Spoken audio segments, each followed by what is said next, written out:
जुलाई को राजस्थान विधानसभा में बजट सत्र की शुरुआत होने वाली है और 10 जुलाई को बजट पेश करेगी इस बार भजनलाल सरकार। आने वाले बजट से राजस्थान के तमाम लोगों को काफ़ी उम्मीदें हैं। हर वर्ग चाहता है कि उसे सहूलियत मिले, चाहे वो शिक्षा की हो, चाहे हो यहाँ पर खाद्य विभाग की। ये मैं इसलिए कह रही हूँ क्योंकि इस वक्त मैं यहाँ पर खड़ी हूँ राजस्थान खाद्य पदार्थ संगठन संघ के साथ में। यहाँ पर हमारे साथ में तमाम व्यापारी हैं, हम उनसे भी चर्चा करेंगे कि उनकी क्या अपेक्षाएं हैं, क्या वो चाहते हैं इस बार भजनलाल सरकार में जो बजट है उनकी इच्छाओं के और उनकी सहूलियत के हिसाब से हो। इसके लिए सबसे पहले सवाल मैं लेना चाहूँगी, यहाँ पर अध्यक्ष हैं हमारे साथ में बाबूलाल जी, उनसे मैं बात करूँगी। सर, क्या लगता है आपको, आखिर भजनलाल सरकार में जो लोगों से है वो सुझाव मांगे जा रहे हैं, ऑनलाइन भी बहुत सारे सुझाव आए हैं और लोगों से उन्होंने संवाद भी किया है, उद्योग जगत से जुड़े लोगों से भी संवाद किया है। क्या लगता है, क्या उन सुझावों के हिसाब से इस बार सरकार कुछ नया फैसला लेकर आएगी? मैं बाबूलाल गुप्ता, चेयरमैन राजस्थान खाद्य पदार्थ व्यापार संघ, अध्यक्ष राष्ट्रीय भारतीय उद्योग व्यापार मंडल। देखिए, निश्चित रूप से ये डबल इंजन की सरकार है और व्यापारी वर्ग की और हमारे उद्योगपतियों की भी ये अपेक्षा है कि इसमें ज़्यादा से ज़्यादा हमारी समस्याओं का समाधान होगा। कहा भी जा रहा है कि बहुत सालों से जिनकी समस्याएं रुकी हुई हैं, अब ये सरकार उनका समाधान करेगी। इसी परिप्रेक्ष्य में बजट आने वाला है और उसमें हमने भी आज एक परिचर्चा बजट पूर्व रखी है। मैं इस तरह से आपको बताना चाहूँगा कि पहले जैसे मंडियाँ हैं, अब मंडियों की टैक्स की मांग है। टैक्स की क्या है कि भाई, एक तो आप मंडी टैक्स है वो 1% कर दो, 1.60 है उसको 1% कर दो। और दूसरी जो हमारी आड़त है अपने मोटे अनाज की, मोटे अनाज को आजकल श्री अन्न कहा गया है, वेरी गुड, तो उस श्री अन्न की भी आड़त हमारी 2.25% कर दो। तो इस प्रकार से एक बात तो ये हो गई। दूसरा यह है कि मंडी टैक्स मंडी के बाहर और मंडी के भीतर। अभी क्या है कि मंडी के अंदर तो टैक्स लगता है और मंडी के बाहर अगर कोई व्यापारी बैठ के काम करता है तो उसको मंडी टैक्स नहीं लगता है। तो ये एक बड़ी दुविधा का काम है। तो ये भी हमने अभी इसी में सोचा है कि ऐसा शायद सरकार कर देगी। इसी प्रकार एक हमारा कृषक कल्याण फीस है, उसका हमने आज अभी एक नया फैसला भी किया है, क्योंकि हमने राज्य सरकार को समय दिया था, क्योंकि 30 तारीख तक ये 0.50 था और आज से 1% हो गया। तो हमने राज्य सरकार को कहा था कि आप इसे समाप्त कर दीजिए, और समाप्त अगर नहीं कर सकते हैं तो 0.50 को कंटिन्यू करके एक निरंतरता दे दीजिए, पर शायद अभी सरकार कर नहीं पाई है। तो इसी को लेकर के हमने हमारी मंडियों को निर्देश दिए हैं कि कल 4 दिन के लिए कल से अपना व्यापार बंद रखेंगे, और जब तक ये कृषक कल्याण फीस का निर्णय नहीं हो जाता है तब तक हम राज्य सरकार से वार्ता निरंतर करते रहेंगे। इसी के साथ में कुछ छोटी छोटी मांगें और हैं, जैसे मंडी में साफ़ सफाई है, जो माननीय प्रधानमंत्री जी का एक बहुत बड़ा विज़न भी है और एक सपना भी है कि स्वच्छ भारत। तो स्वच्छ भारत में हमारी मंडियां भी शामिल होनी चाहिए। अभी मंडियों में सफाई नहीं होती है, शौचालय नहीं है, शौचालय हैं तो अच्छे नहीं हैं, मंडी में रोडें टूट फूट गई हैं, रोडें अच्छी नहीं हैं, कुछ जगह बनी भी हैं। और हमने ये भी कहा है कि अब आप मंडी में जितनी भी रोडें बनाओ तो सीमेंट की बनाओ, क्योंकि वहाँ आवाजाही ज़्यादा होती है, ट्रैफिक ज़्यादा होता है, तो इसलिए भी हमने कहा है। दूसरा हमने ये कहा है कि जितना भी माल हमारा किसान लेके आता है उस किसान का माल सुरक्षित रहे, इसके लिए वहाँ डोम बनाए जाने चाहिए, वेयर हाउसेज बनाए जाने चाहिए। ये बात भी हमने उनसे कही है। इसके अलावा मंडियों की निरंतरता किस तरह बनी रहे। निरंतरता से मेरा मतलब ये है कि हर स्टेट से, तो हमने एक मांग की है कि जब आप सब जगह एक टैक्स करते हो तो मंडी टैक्स भी पूरे राष्ट्र का एक कर दीजिए। एक मंडी टैक्स होना चाहिए ताकि किसी भी राष्ट्र में किसी भी प्रांत से किसी भी प्रांत में माल जाए उनको दिक्कत नहीं हो। आज ये बहुत बड़ी प्रॉब्लम है और ये उद्योग को बहुत बड़ी प्रॉब्लम आती है कि बाहर से माल आया है, मान लो मध्य प्रदेश से, तो मध्य प्रदेश का भी टैक्स चुकता हो गया और फिर यहाँ का टैक्स देता है तो वो बाहर पड़ता है और उसको जो उसका प्रोडक्ट है वो नहीं निकाल पाता है। हमारे यहाँ कुछ ऐसे मसाले हैं जैसे जीरा है, धनिया है, और ये बहुतायत में होता है, बहुतायत में होता ही नहीं है, बल्कि एक पहचान है। कसूरी मेथी एक पहचान है और पूरे भारत में। तो हम ये कहते हैं कि इनके आसपास छोटी छोटी इकाइयों का अपसृजन कीजिए और उनके वहाँ के लोगों को इमदाद दीजिए, टैक्स में छूट दीजिए, मंडी टैक्स में छूट दे सकते हैं वो दीजिए, ब्याज में छूट दीजिए और डेवलप कीजिए। इंडस्ट्रीज़ आप लाओ, हमारे को भी कहा जाता है कि आप भी प्रयास कीजिए, इन्वेस्टमेंट आना चाहिए। अभी गत बार बहुत इन्वेस्टमेंट किया गया के लिए प्रयास किए गए, परंतु उनमें क्या हो गया कि जिनकी फाइलें लगी उनकी सब्सिडी सैंक्शन नहीं हुई। अब वो क्या उद्योग इसी त्रासदी को भुगतता रहेगा। तो हम यही चाह रहे हैं कि ये सरकार शायद इससे जो करीब हमारी फाइलें पेंडिंग पड़ी हैं उनको ठीक करेगी। ये कुल मिलाकर के यही है। एक ये भी है कि जो तमाम इतनी सारी मांगे हैं आपकी और आपके साथ में और भी व्यापारी जन हैं, मैं उनसे भी पूछना चाहूँगी कि अगर कुछ कहीं बाबूलाल जी से छूट गया हो तो वह मैं आपसे जानूं। सबसे पहले सर आपका नाम जानना चाहूँगी और क्या लगता है इस बार डिप्टी सीएम दिया कुमारी हैं जिन्हें वित्त मंत्रालय भी सौंपा गया है, बहुत महत्वपूर्ण जिम्मेदारी, और भजनलाल जी और दिया कुमारी ने जो संबंधित मंत्री हैं उनके साथ में रह करके सभी की बातें सुनी हैं। बाबूलाल जी ने जो कहा उससे तो आप सहमत हैं ही, ऐसा कुछ और जो आपके जहन में हो, जो मांग आप रखना चाहते हो? मैं देखिए, इस बार मुख्यमंत्री जी ने एक बहुत ही अच्छी पहल की है कि उन्होंने बजट की जो परिचर्चा थी उसमें उन्होंने आम जनों से रिलेटेड भी इंडस्ट्री से सुझाव मांगे। तो हमने उनको अपने सुझाव दिए हैं, उसमें कुछ हमें आशा है कि वो उनके ऊपर कार्य करेंगे, क्योंकि जो कॉम्बिनेशन है वहाँ की पूरी टीम का वो बहुत ही अच्छा और रोचक और नया एक ये एक्सपेरिमेंट है। तो मुझे लगता है इस बार इसके परिणाम अच्छे आने चाहिए। जैसे मैं सरसों तेल उद्योग से ताल्लुकात रखता हूँ। पिछले गत 2-3 सालों में सरसों का उत्पादन राजस्थान में 30 लाख टन से बढ़कर 60 लाख टन हो गया, परंतु उसके सामने बहुत सी इंडस्ट्रीज है तो बंद होने की कगार पर या बंद हो चुकी है। उसका मेन कारण है कि यहाँ पे टैक्स जो है वो कंपैरेटिवली काफ़ी हाई है और जगहों के मुकाबले। और तो हमारी ये सरकार से आशा है कि वो इस बार मंडी टैक्स और कृषि कल्याण सरसों से ख़त्म करेगी। कारण ये क्योंकि आज भारत 70% से ज़्यादा तेल इंपोर्ट करता है और उसके ऊपर कोई मंडी टैक्स या कृषि कल्याण एप्लीकेबल नहीं है, और हमारे तेल के ऊपर ये एप्लीकेबल होने से ये काफ़ी कॉस्टली पड़ जाता है। दूसरे नंबर हमारी एक बहुत ज़्यादा उनसे आशा थी कि वो इसके ऊपर एक्शन ले कि अभी पिछले 2-3 सालों में फर्जी व्यापारी माफिया बहुत सक्रिय हो गए हैं राजस्थान में, और वो ज़्यादातर छोटे व्यापारियों से और उद्योगों से बेईमानी और लूट कर और वो यथास्थिति अपना कारोबार भी चलाते हैं जो माफिया है। तो हमारी सरकार से आशा है कि वो इन प्रकार के माफियाओं के ऊपर कठोर से कठोर कदम उठाएं ताकि इस प्रकार का नाम खराब नहीं हो राजस्थान का। तीसरी हमारी एक आशा ये हमारी एक रिक्वेस्ट थी कि जो वर्किंग आवर टाइम है कर्मचारियों का वो सुबह 9 से 4 बजे तक कर दिया जाए। उससे एक तो रात्रि के जो अपराध है उसमें कमी आएगी, और दूसरा नंबर क्या है कि जो कर्मचारी है वो एक अपना सार्थक समय अपने परिवार और समाज को दे पाएंगे।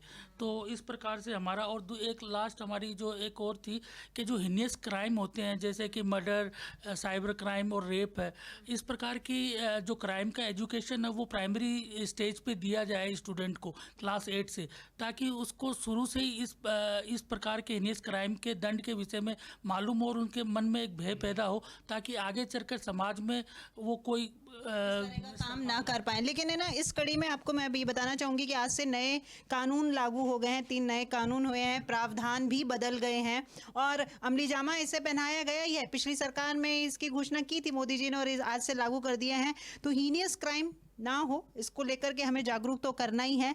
लेकिन यहाँ पर बात है कि जैसा कि इन्होंने टैक्स की बात की, मैं आपसे जानना चाहूंगी कि मूलभूत आवश्यकताएं भी कई बार ऐसी होती कि कई व्यापार इकाइयां दम तोड़ देती हैं, तो उसको लेकर के संसाधनों की कमी, उसको लेकर कुछ कहेंगे आप? जी, मैं रामावतार अग्रवाल राजस्थान मसाला उद्योग व्यापार संघ का अध्यक्ष हूँ।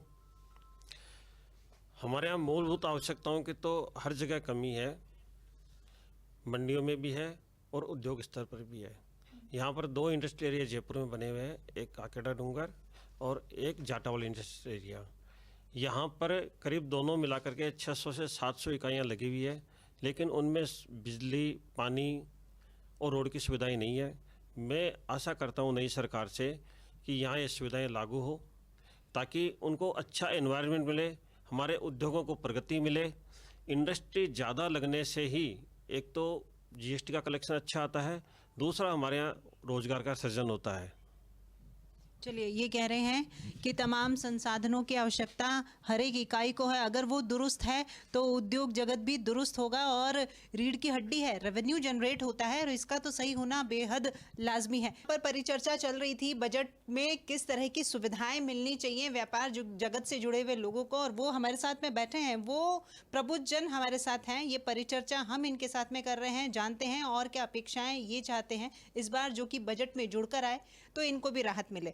आप क्या कहेंगे सर? आपका नाम जानना चाहूँगी और आपकी तरफ से कोई सुझाव जो आप चाहते हैं और हम हमारे माध्यम से वो आगे तक पहुँचे और वो लागू हो। प्रहलाद चंद मेठी, संयुक्त मंत्री राजस्थान खाद्य व्यापार संघ, गंगापुर सिटी। हमारी सरकार से ये अपेक्षा है कि सरकार जिस तरह से कृषकों का और मजदूरों का ख्याल रखे उसी तरह से व्यापारियों का भी ख्याल रखे, और जिस तरह से कृषक कल्याण कोष बनाया है उसी तरह व्यापारियों के कल्याण के लिए भी व्यापारिक कल्याण कोष, और व्यापारियों के लिए भी उनकी पेंशन के बाद उनको पेंशन मिले वृद्धावस्था के बाद, और उनके बच्चों को नौकरी या धंधा मिले। मंडियों के बाहर जो इस समय व्यापार हो रहा है जिस पर टैक्स नहीं है उस पर भी टैक्स लगाया जाए ताकि मंडियाँ पुनः आबाद होए, क्योंकि सारी मंडियाँ बाहर टैक्स नहीं होने के कारण मंडियाँ सब खत्म हो चुकी है। मंडियों में मूलभूत आवश्यकताओं की बड़ी पूर्ति है, न लैट्रिन्स है, न बाथरूम है, न ड्रेनेज है, और बरसात आ रही है उससे सारी व्यवस्थाएं गड़बड़ा जाएगी। इसलिए सब जगह मूलभूत आवश्यकताओं की जो है उनको किया जाए। साथ ही सरकार मंडी टैक्स को भी समान 1% से अधिक करे, और कृषक कल्याण को उसको फिलहाल 0.5% करके और बजट में कंप्लीट इसको समाप्त किया जाए। सर, आपको क्या लगता है यहाँ पर एक तो मिनी और मेगा फूड पार्क होना चाहिए जिससे कि ये आप लोगों के ही व्यापार को बढ़ावा मिलेगा और लोग भी इसको जानेंगे, और इसके साथ साथ कीटनाशक को लेकर के किसानों में, हालांकि प्रधानमंत्री मोदी जी ने अभी जो ड्रोन है उसकी शुरुआत की है कि मिट्टी अगर स्वस्थ होगी तो अनाज भी स्वस्थ होगा और आमजन भी स्वस्थ होगा। इसको लेकर के आपके क्या विचार? मेरा नाम महेश अग्रवाल है। इसके बारे में ये विचार है कि प्रधानमंत्री जी भी यही कह रहे हैं कि किसानों को भी कीटनाशक का उपयोग कम से कम करना चाहिए, लेकिन आज किसान भी है वो भी कीटनाशक का उपयोग काफ़ी मात्रा में करते हैं क्योंकि फसल को पूरा उत्पादन मिल जाए, लेकिन उसका इफ़ेक्ट जनता में काफ़ी आता है। और जो व्यापार करते हैं व्यापारी लोग, वो इंडस्ट्रियलिस्ट है, उन सब के ऊपर भी आता है, और इस चीज़ का नुकसान जो पैकर है, व्यापार करने वाला है, इंडस्ट्रियलिस्ट है, उसको भुगतना पड़ता है, क्योंकि सैम्पलिंग वगैरह जो भी होती है सब नुकसान होता है, तो एक ब्रांड को ही उस चीज़ का नुकसान होता है। तो ये कीटनाशक का उपयोग जो करना चाहिए लिमिटेशन में करना चाहिए, और वो एक नीचे से यानी किसान की तरफ से उसको ज्ञान कराया जाए, उसको उसके बारे में गाइड करा जाए, ट्रेनिंग दिया जाए कि इसका कितनी मात्रा में कितना उपयोग किया जाए, और उसके ऊपर थोड़ा अंकुश लगाया जाए। लेकिन सर, ऑर्गेनिक जो खेती है आजकल वो बहुत ज़ोर पकड़ रही है, ऑर्गेनिक की तरफ काफ़ी लोग जा रहे हैं, तो ये खेती कहीं ना कहीं लोगों के भले के लिए, उनके स्वास्थ्य को ध्यान में रखकर की जा रही है। इसको लेकर के आप सहमत हैं ना? ऑर्गेनिक खेती हर चीज़ की, किसी भी चीज़ की हो, चाहे फल सब्जी की हो, चाहे अनाज की हो, या किसी भी चीज़ के लिए वो लाभदायक तो है ही, क्योंकि ये चीज़ मिलना आज के स्वास्थ्य के लिए बहुत ही आवश्यक है कि लोगों का स्वास्थ्य किस एज से लेकर बीमार और स्वस्थता का दायरा कम हो गया, उसको देखते हुए बहुत ज़रूरी है। मैं इस संदर्भ में एक बात और अवश्य कहना चाहूँगा, जहाँ तक आपने पूछी उस बात के लिए तो मैंने ये कहा, लेकिन जहाँ राजस्थान के अंदर होने वाले व्यापार और राजस्थान में होने वाले इंडस्ट्रियल और राजस्थान में होने वाले क्या नाम से कोई भी व्यापारी और साथ में इसके उपभोक्ता को लाभ मिले, इसके लिए टैक्सेस का जो है उस पर ध्यान देना चाहिए। और एक ऐसी कम से कम एक आपस में ऐसी कमेटी बनाई जानी चाहिए ताकि जिससे कि यहाँ के बंद उद्योग लगाता है आदमी उत्साह से और बंद करना पड़ता है। क्यों? इसकी बैठ के एक बार परिचर्चा करनी चाहिए। परिचर्चा करके बंद उद्योगों को क्यों नहीं चालू किया जाए, उनमें क्या समस्या आ रही है, उनकी समस्या के लिए कमेटी नियुक्त करनी चाहिए। मेरी विशेष निवेदन है। बेहद महत्वपूर्ण मुद्दा इन्होंने उठाया है कि जो उद्योग बंद हो गए हैं किसी न किसी कमी के कारण, किसी न किसी खामी के कारण, तो अब परिचर्चा उन कमियों पे होनी चाहिए ताकि उन्हें फिर से पुनर्जीवित किया जाए। और भी चर्चा करते हैं, हमारे साथ और भी प्रबुद्धजन जुड़े हुए हैं। सर, आपका नाम? और यहाँ पर बात हुई है वृद्ध अवस्था में व्यापारियों के पेंशन की, उसको लेकर के, और ये कह रहे हैं कि उद्योगों को पुनर्जीवित किया जाना चाहिए। आप क्या कहेंगे? मैं केदारनाथ अग्रवाल, वरिष्ठ उपाध्यक्ष राजस्थान खाद्य पदार्थ व्यापार संघ। हमारी व्यापारियों से संबंधित जो भी समस्याएं हैं वो हमारे बाबूलाल जी चेयरमैन साहब ने काफ़ी चर्चा करके आपको विस्तृत में जानकारी दी है। मैं इस तरफ आपका ध्यान आकर्षित करना चाहूँगा थोड़ा कि मंडियों में काफ़ी समय से ये डिमांड की जा रही है कि मंडियों में cold storage, warehouse and cleaning grading के लिए जगह उपलब्ध रहे, जिससे व्यापारी को बाहर जाकर के समस्याओं से जूझना नहीं पड़े। ये पॉइंट तो ये हो गया। दूसरा क्या है, वृद्ध अवस्था में हमेशा आदमी व्यापारी वर्ग इनकम टैक्स भी देता है, जीएसटी अदर टैक्सेज कलेक्ट करके सरकार को जमा कराता है, और लास्ट पॉइंट में ऐसी पोजीशन भी आ जाती है कि वो लॉस में चला जाता है, पारिवारिक समस्याएं आ जाती हैं कि वो उस लायक नहीं रहता कि वो अपना गुजारा कर सके। तो ऐसी पोजीशन में मेरा मानना है कि सरकार को आगे आना चाहिए और उन व्यापारियों का एक व्यवस्था इस तरह की बैठानी चाहिए जिससे जिन्होंने इतने समय तक सरकार का सहयोग किया उनको कोई समस्या नहीं हो। उद्योगों के लिए तो कोई भी स्टेट हो बिना उद्योग के जीवित रहेगा नहीं, व्यापारी भी नहीं रहेगा, किसान भी नहीं रहेगा, उपभोक्ता भी नहीं रहेगा और सरकार को भी रेवेन्यू नहीं मिलेगी। तो मेरा मानना ये है कि कुछ औद्योगिक नीतियों में ऐसी कमियां हैं जो सरकार को दूर करनी चाहिए कि पुरानी यूनिट्स के लिए कोई बेनिफिट नहीं, नई यूनिट्स के लिए कुछ बेनिफिट्स हैं। तो पुरानी जो यूनिट्स हैं वो बंद पड़ी हैं, उनको सुचारू रूप से चलाने के लिए उनको भी बेनिफिट्स मिलने चाहिए।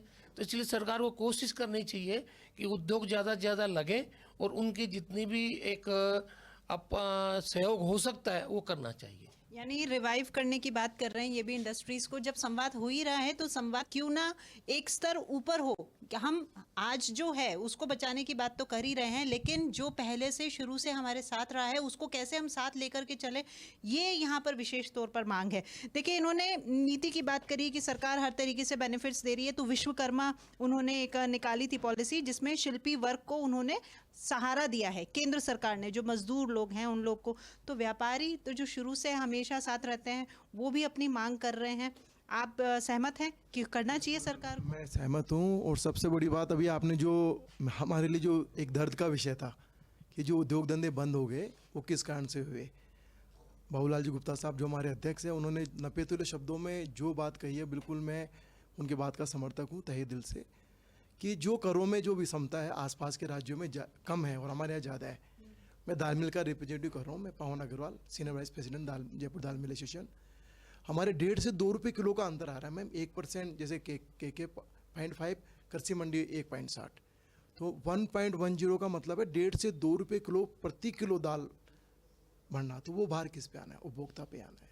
तो मेरा सरकार से, माननीय मुख्यमंत्री साहब से निवेदन है कि आप अपने बजट में कुछ इस तरह का सकारात्मक पहलू लेके आए कि सभी उद्योग धंधे चलें, आम उपभोक्ताओं को राहत मिले। और जो हमारी मांगे हैं, जो हमारे बाबूलाल जी गुप्ता साहब की मांगे हैं, सब एक व्यापारी वर्ग क्या चाहिए, वो सबके लिए डिमांड करेगा, खुद के लिए तो करेगा नहीं।